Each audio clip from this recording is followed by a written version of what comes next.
Halo teman-teman, selamat bergabung kembali di Ngulik, program dari Art Lab Hysteria yang membahas tentang 3D visual dan game. Di episode kemarin kita sudah membuat pohon, batang, dan juga proxy dedaunan. Jadi sekarang kita akan membuat mesh untuk tiap-tiap kelompok daun. Nanti kita juga akan membahas tentang apa itu normal dalam 3D, sehingga teman-teman punya insight tentang normal untuk shading. Oke, langsung saja kita ke materi.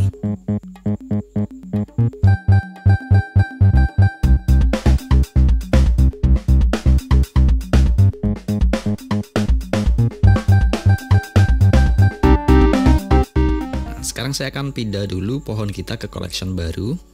Jadi di sini saya akan seleksi pohon ini, kemudian saya akan tekan M dan pilih New Collection untuk membuat koleksi baru.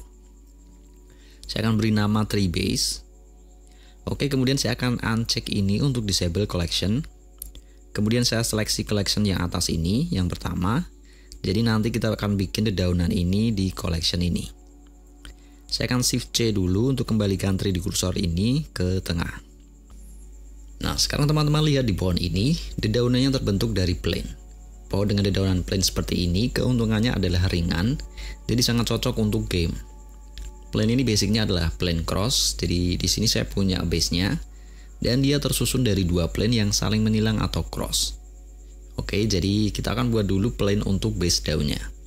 Pertama saya akan add plane dulu, kemudian kita bisa masuk ke edit mode dan seleksi semua vertex-nya.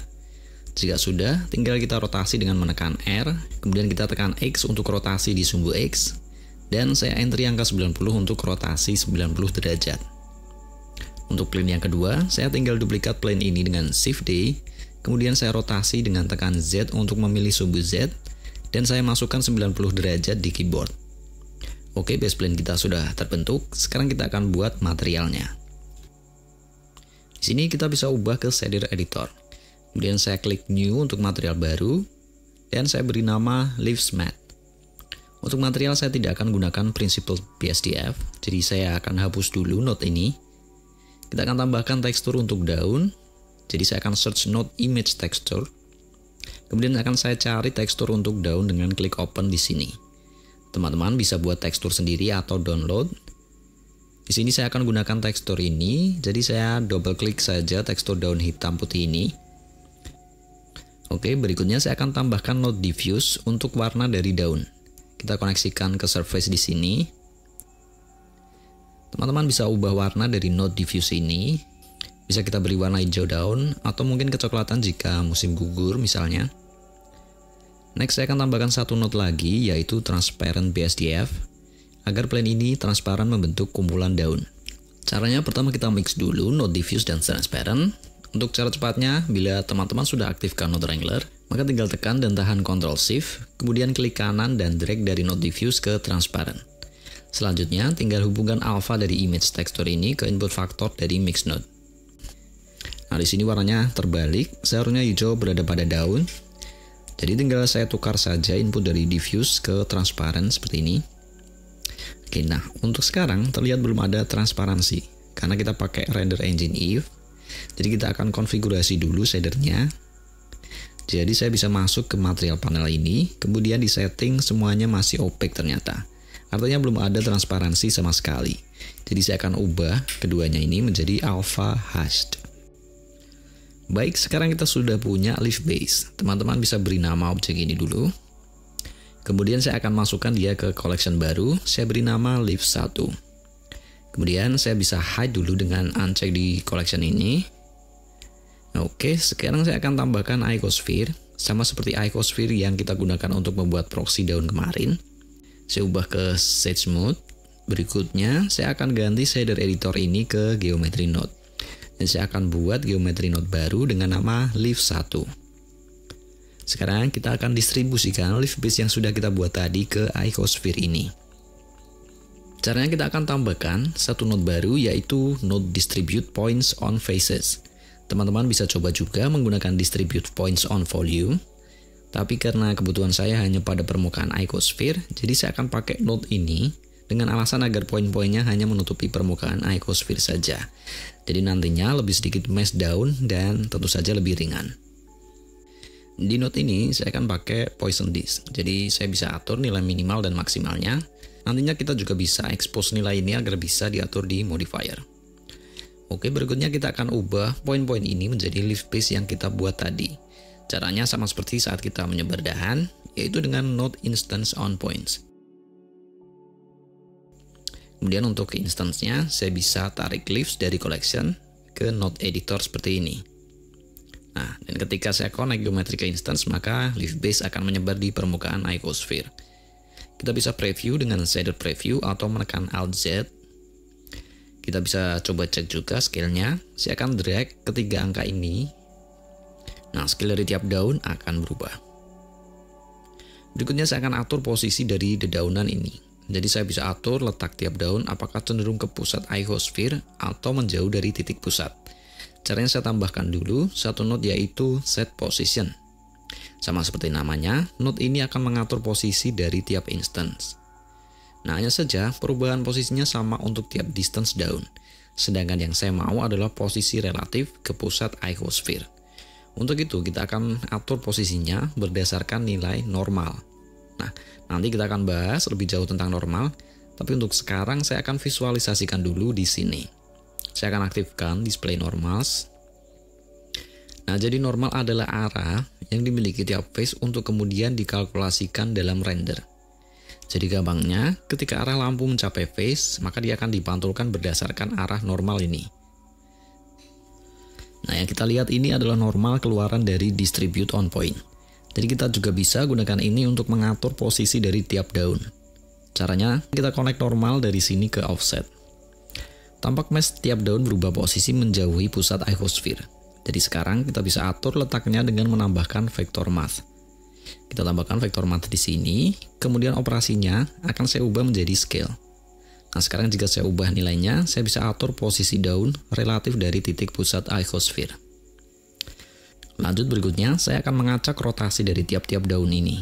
Caranya sama dengan ketika kita mengacak rotasi dahan, kita tinggal tambahkan random value. Lalu kita convert ke derajat dengan menarik output ini dan search to degree. Untuk nilainya saya akan pakai dari 0 ke 359 derajat. Nah, di sini sih bisa kita ubah untuk mengacak rotasi. Untuk sekarang, teman-teman bisa expose value yang dibutuhkan jika mau. Oke, kemudian saya akan random scale dari tiap daun. Jadi kalau tadi scale untuk posisi daun, nah yang akan saya ubah sekarang adalah scale acak dari tiap-tiap daun. Caranya sama, kita pakai random value dan akan langsung saya connect ke scale. Karena saya butuh scale di tiap aksis untuk bernilai sama. Nah, jika tiap aksis tidak sama, maka akan terjadi distorsi di tiap-tiap daun, yang mana saya nggak pengen. Oke, sekarang saya bisa atur nilai minimal dan maksimal untuk scale daun. Oke, sekarang kita bisa masukkan dedaunan ini ke pohon kita. Saya akan unhide dulu collection pohon. Nah, salah satu benefit dari geometry node adalah dia bisa modular. Artinya kita bisa pasangkan geonode dedaunan tadi ke dalam geometry node pohon yang sudah kita buat. Sebelumnya saya akan hide dulu batang dan dahan. Saya bisa tekan Ctrl dan Alt, kemudian saya tekan klik kanan dan potong di line ini. Dan untuk mengembalikannya bisa dengan cara yang sama. Berikutnya kita bisa pasangkan geonode leaves tadi dengan search nama node leaf 1. Lalu kita pasangkan di sini. Oke, nice. Kita sudah pasangkan grup dedaunan, hanya saja di sini shadernya masih aneh. Kita akan buat shadernya jadi smooth dan untuk itu kita akan bahas juga tentang normal. Nah, di sini saya punya dua objek. Yang satu ini adalah objek grup daun yang kita buat tadi dan yang satunya adalah sphere biasa. Keduanya sudah saya beri material standar. Dua objek ini akan saya gunakan untuk memvisualisasikan normal. Pertama akan saya tambahkan dulu satu node, yaitu node geometry. Nah, di node geometry ini ada banyak output. Saya akan quick preview dengan menahan Ctrl Shift dan klik beberapa kali sampai output normal tersambung. Nah, jadi sekarang yang tampil di objek adalah visual dari normal masing-masing geometry. Ada beberapa warna di sini. Kalau teman-teman sudah pernah menggunakan normal map, maka sama seperti warna yang tertampil sekarang. Warna-warna ini adalah representasi dari aksis pada space 3 dimensi, yaitu X, Y, dan Z. Jadi warna biru untuk Z, hijau untuk Y, dan merah untuk X. Nah, fungsinya untuk apa? Jadi dia akan mengubah arah cahaya yang menimpa tekstur ini, kemudian memantulkannya ke arah sesuai dengan warna aksis tadi. Oke, kita aplikasikan saja normal map ini pada material. Nah, perlu diketahui bahwa normal map ini perlu perlakuan khusus yang berbeda dari tekstur lain. Jadi, dia tidak berupa informasi warna, tetapi harus diperlakukan sebagai informasi data. Seringkali saya mendapat pertanyaan tentang normal tekstur yang outputnya aneh. Jadi, ternyata banyak yang mengoperasikan normal tekstur ini sebagai informasi warna saja, bukan berupa informasi data. Jadi, saya beri note normal dulu di sini, kemudian saya aktifkan material. Nah, normal ini belum berfungsi sebagaimana mestinya. Saya harus ubah dulu color space ini menjadi non-color, yang artinya dia akan diperlakukan sebagai data. Nah, dengan begini, nilai dari informasi tekstur akan terbaca secara benar sesuai fungsinya sebagai normal map. Oke, sekarang saya akan atur dulu agar efek normal map terlihat jelas. Nah, sekarang jika saya rotasi environment, terlihat objek seperti memiliki kontur dari normal tekstur. Sedang jika saya matikan normal, maka dia berupa sphere plane saja tanpa ada efek kontur. Nah, inilah efek dari normal, yaitu dia bisa memanipulasi tampilan shader tanpa harus mengubah bentuk mesh dari objek. Oke, kembali ke dua objek kita. Di sini saya akan copy normal dari sphere ini untuk diaplikasikan ke grup daun, sehingga nantinya tampilan dari daun akan smooth, sama seperti sphere di kanan ini. Saya akan pakai cara di luar geometry node dulu. Nah, jadi di objek dedaunan ini kita akan tambahkan modifier, yaitu modifier data transfer. Nah, data transfer ini fungsinya tentu saja untuk mentransfer data dari satu objek ke objek lain. Sedangkan data-datanya antara lain bisa berupa vertex data, edge data, dan lain-lain, yang di dalamnya ada normal, UV, vertex group, juga informasi warna dari mesh. Nah, untuk ini saya akan gunakan face corner data. Jadi jika saya masuk ke edit mode dan aktifkan normals, nah, arah normal dari satu face ini membutuhkan perpotongan dari tiap-tiap sisi untuk menentukan arahnya. Jadi nama face corner memang untuk mengindikasikan bahwa data yang ia gunakan berhubungan dengan arah normal. Oke, sekarang saya akan pilih menggunakan eyedropper ini. Saya akan pilih objek sphere yang menjadi sumber data normal. Berikutnya saya akan cek face corner data dan kemudian custom normalnya akan saya aktifkan. Nah, dia mulai berubah, yang artinya normal dari dedaunan sudah memakai normal dari sphere. Oke, sekarang jika saya ubah posisi dari sphere, maka normal dari dedaunan juga ikut berubah. Sementara, untuk sekarang saya perlu data normal yang konsisten tanpa harus menghitung posisi dari objek sphere. Nah, di sini saya bisa nonaktifkan tanda di sini, sehingga sekarang data transfer akan mengabaikan posisi objek sumber yaitu sphere. Jadi yang digunakan hanya informasi normalnya saja, tanpa harus menghitung posisi sphere. Oke, sekarang visual normal dari dedaunan sudah agak smooth, tapi masih ada warna tajam di sana-sini. Biar lebih jelas, saya mau aplikasikan saja langsung ke material daun yang tadi sudah kita buat. Saya akan switch material ke Leaves Matte, kemudian saya tambahkan node geometry. Nah, dari geometry ini saya akan sambungkan normal ini ke normal dari diffuse BSDF. Kemudian saya Ctrl Shift klik diffuse untuk preview materialnya. Oke, seperti ini. Sudah jauh lebih smooth dari visual awal. Hanya saja seperti tadi masih ada sisi tajam di sana-sini. Sekarang saya akan coba trace sudut-sudut tajam ini. Kemudian saya akan switch preview ke back facing dari geometry. Nah, jadi dia sama, artinya sudut-sudut tajam tadi merupakan efek dari back facing geometry. Jadi di beberapa plane daun, ada yang membelakangi kamera, sehingga kalkulasi normalnya tidak bisa dikalkulasi atau bahkan diabaikan. Maka kita hanya perlu visual dari plane yang menghadap ke kamera saja. Jadi sekarang tinggal kita hide saja plane-plane yang membelakangi kamera. Nah, cara yang paling gampang ada di setting material di sini. Nah, di sini tinggal kita hide saja plane-plane yang membelakangi kamera. Nah, di sini kita bisa aktifkan backface scaling. Sekarang jika saya preview di diffuse, maka dia tampak sudah smooth dengan mengadaptasi normal dari sphere. Baik, tadi adalah sedikit penjelasan tentang normal. Basic tentang normal ini sangat penting ketika nanti kita mulai bekerja dengan shader di game. Jadi semoga penjelasan tadi bisa menjadi dasar pengetahuan untuk teman-teman yang belum tahu tentang normal. Oke, berikutnya kita akan kembali ke grup daun yang sudah kita buat. Sekarang kita akan aplikasikan metode yang sama, yaitu data transfer. Hanya saja sekarang versi geometry node. Node untuk mentransfer informasi mesh yang akan kita pakai adalah ini, yaitu sample nearest surface.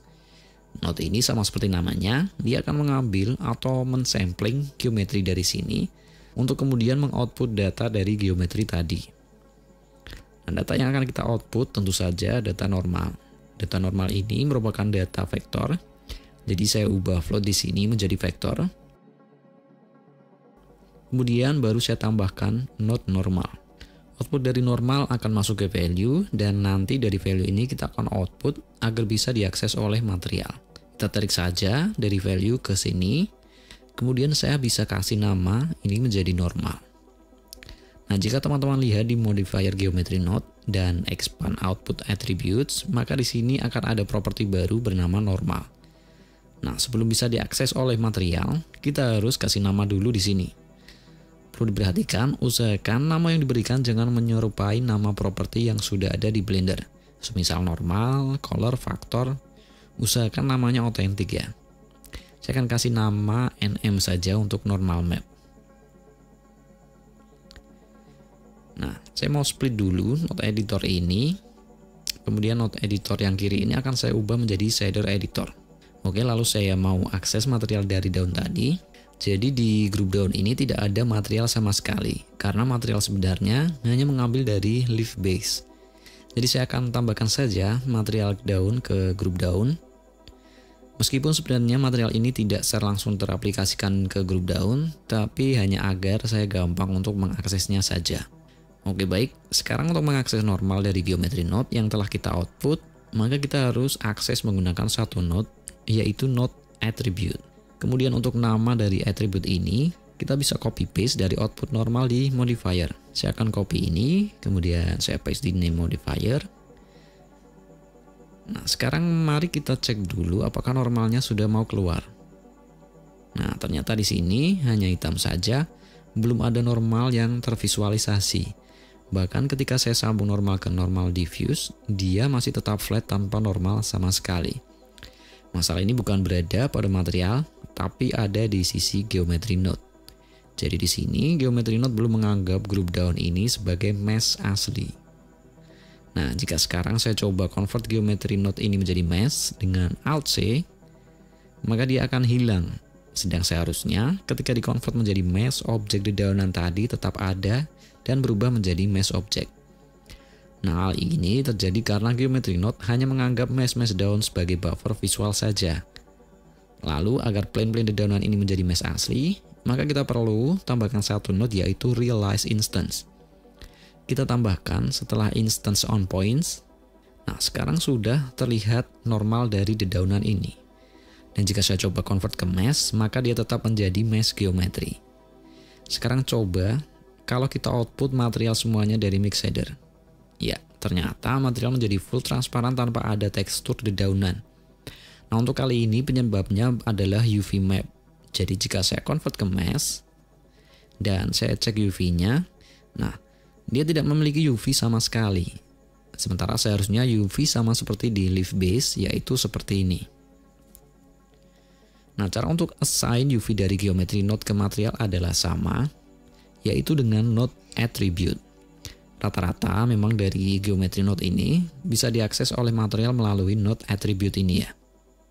Oke, saya duplikat saja node attribute dari sini. Kemudian untuk nama kita harus isi secara manual. Kita akan ketik UV map dengan UV huruf besar, kemudian M juga besar dan AP kecil. Penulisan nama ini case sensitif, jadi harus benar.